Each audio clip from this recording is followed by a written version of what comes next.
Assalamualaikum warahmatullahi wabarakatuh. Perkenalkan, nama saya Nabila Syah Putri dengan NPM 224111007. Pada kesempatan kali ini saya akan menjelaskan mengenai pengantar manajemen sumber daya manusia. Pengertian manajemen sumber daya manusia. Manajemen SDM ialah pengembangan sumber daya manusia yang berfungsi melakukan perencanaan sumber daya manusia, penerapan perekrutan, pelatihan, pengembangan karir karyawan atau pegawai, serta melakukan inisiatif terhadap perkembangan organisasi sebuah organisasi atau perusahaan. Pada dasarnya tidak ada perusahaan yang tidak membutuhkan manajemen SDM atau istilahnya kerennya Human Resources atau HR. Bagian Human Resources itulah yang bertanggung jawab untuk mengurus berbagai kebutuhan perusahaan yang terkait dengan sumber daya manusia SDM, termasuk di dalamnya adalah manajemen sumber daya manusia SDM, sehingga semua kegiatan atau pekerjaan berjalan dengan lancar dan lebih efisien. Dalam menjalankan kegiatan, baik di organisasi ataupun perusahaan, dibutuhkan sumber daya manusia yang kompeten di bidang masing-masing. Dalam menjalankan kegiatan sebuah perusahaan atau organisasi, juga diperlukan manajemen sumber daya manusia SDM agar kegiatan yang dilaksanakan berjalan dengan baik dan mencapai target yang diinginkan. Tantangan tersebut dijawab melalui buku Manajemen Sumber Daya Manusia Membangun Paradigma Baru oleh Diki Sodikin dan Jaka Permana.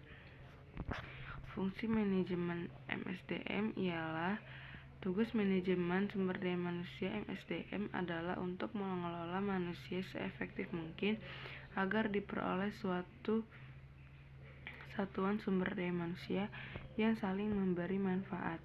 Manajemen sumber daya manusia MSDM merupakan bagian dari manajemen umum yang memfokuskan pada sumber daya manusia. MSDM sendiri merupakan sebuah bidang studi yang mempelajari bagaimana peranan serta hubungan manusia yang ada dalam membantu pencapaian tujuan dari organisasi perusahaan manapun. Pengertian manajemen sumber daya manusia. Yang pertama, perencanaan sumber daya manusia. Mandy, New and Primex menyebutkan bahwa perencanaan sumber daya manusia merupakan proses pengkajian dan penelaah kebutuhan sumber daya manusia secara sistematis untuk memastikan bahwa sejumlah karyawan yang dibutuhkan dan sesuai dengan persyaratan keahlian yang telah ditentukan dan tersedia pada saat diperlukan. Fungsi perencanaan sumber daya manusia SDM ini meliputi berbagai kegiatan. Di antaranya ialah jabatan dan dalam perusahaan untuk menentukan tugas, tujuan, keahlian, pengetahuan, serta kemampuan yang dibutuhkan. Perencanaan dan peramalan peminatan tenaga kerja perusahaan baik dalam jangka pendek maupun jangka panjang, pengembangan serta pengimplementasian rencana untuk memenuhi kedua kebutuhan di atas. Kegiatan perencanaan kualitas dan kuantitas sumber daya manusia SDM merupakan pekerjaan manajemen sumber daya manusia yang paling mengandung ketidakpastian karena adanya faktor peramal terhadap kecenderungan lingkungan bisnis yang terus bergerak sangat dinamis. Terkait hal ini, perusahaan harus mampu melihat kecenderungan perkembangan teknologi seperti yang bisa berpengaruh terhadap kualitas dan kuantitas sumber daya manusia perusahaan di masa mendatang. Merencanakan MSDM karyawan secara efektif agar sesuai dengan kebutuhan perusahaan demi terwujudnya tujuan perusahaan. Lalu yang B, peningkatan dan pemberhentian karyawan. Pada proses ini kegiatan pengisian informasi yaitu merekrut karyawan atau screening serta seleksi kepada pelamar atau calon kandidat juga menempati formasi. Fungsi MSDM manusia semakin rumit karena berbagai peraturan memberi peluang yang sama untuk seluruh lapisan masyarakat dalam mendapatkan pekerjaan setara. Semakin kompleksnya formasi jabatan yang akan diisi. Proses pengangkatan dan pemberian staffing sesuai dengan kebutuhan perusahaan ini meliputi rekrutmen calon pelamar pekerjaan, lalu ada seleksi calon pekerja atau karyawan yang sesuai dengan persyaratan yang dibutuhkan perusahaan. Lalu yang ketiga, mengadakan proses pemutusan hubungan kerja dengan baik kepada pihak karyawan. MSDM perlu hati-hati pada saat menyaringkan calon karyawan. Proses rekrutmen dan evaluasi pekerjaan diantaranya ialah bulan kelamaran, interview, tes psikologi, serta pengecekan referensi. Ketika sudah berakhir masa jabatan atau masa kerjanya, maka perusahaan memiliki tanggung jawab harus untuk melakukan pemutusan hubungan kerja dengan karyawan dengan sebaik-baiknya.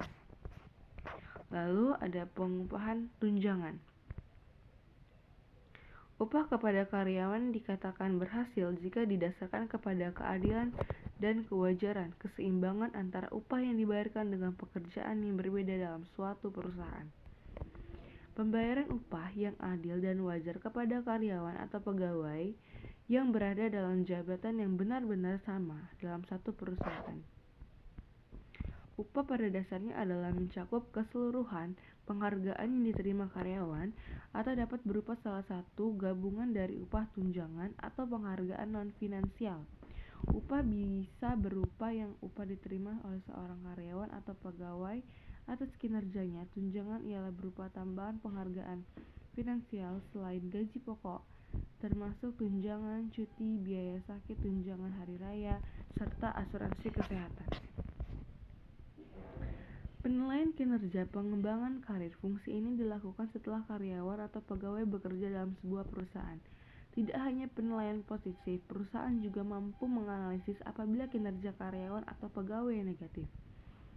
Fungsi penilaian kerja ini meliputi penilaian dan evaluasi kinerja karyawan atau pegawai, analisis serta pemberian dorongan kinerja karyawan atau pegawai, pemberian bantuan untuk karyawan atau pegawai dalam rangka pengembangan karir. Penilaian kinerja terhadap karyawan atau pegawai ini untuk menentukan seberapa pantas penghargaan yang diberikan untuk karyawan atas kinerjanya, sehingga bisa digunakan untuk acuan pengembangan karir. Apabila perusahaan membantu karyawan atau pegawainya dalam pengembangan karir, maka keinginan karyawan untuk berpindah tempat kerja semakin minim. Hal ini bisa mempertahankan karyawan memiliki loyalitas dan komitmen tinggi terhadap perusahaan.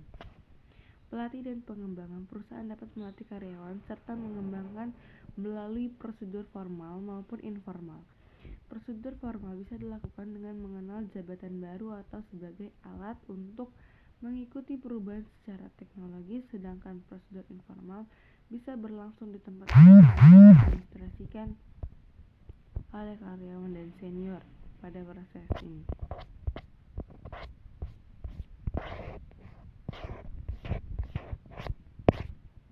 Oke, ini fungsinya manajemen sumber daya itu merupakan perencanaan, pengorganisasian, pengkoordinatan, pelaksanaan, serta pengawasan terhadap keanggotaan, pengembangan, pemberian belas jasa, dan pemilihan tenaga kerja dalam rangka mencapai tujuan organisasi. Mungkin cukup sekian dapat saya bagikan video kali ini. Assalamualaikum warahmatullahi wabarakatuh.